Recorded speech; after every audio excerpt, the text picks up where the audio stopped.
Keys are powerful.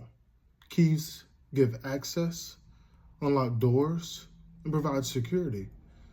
And often spiritually, we face locked doors because our sin separates us from God.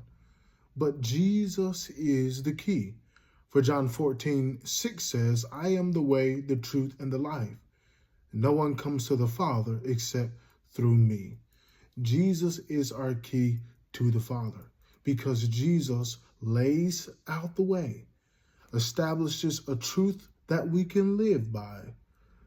And Jesus gives us life from the deadness and the emptiness that we feel.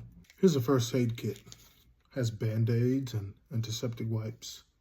But the truth is, we're all wounded. We get wounded by the things that happen to us, things we do to others. And we may be physically wounded in this life. But Isaiah 53:5 says, by his wounds we are healed. Jesus is death, burial, and resurrection. Establish a path of new life and healing for us. By his wounds, we have new life and are healed. And so we can look to Jesus, and all the pain we harbor, all the suffering we harbor, we go through, and all the injuries, Jesus is able to handle it. Jesus is our first aid kit. Water is important to us. It refreshes us, it restores us, it gives us life.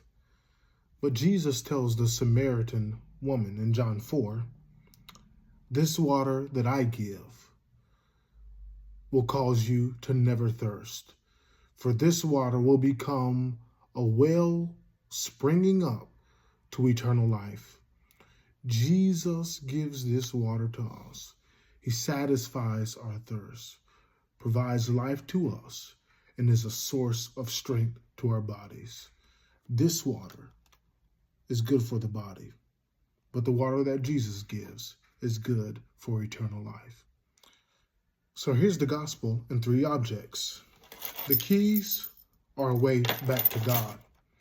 The first aid kit is Jesus healing our sin and brokenness.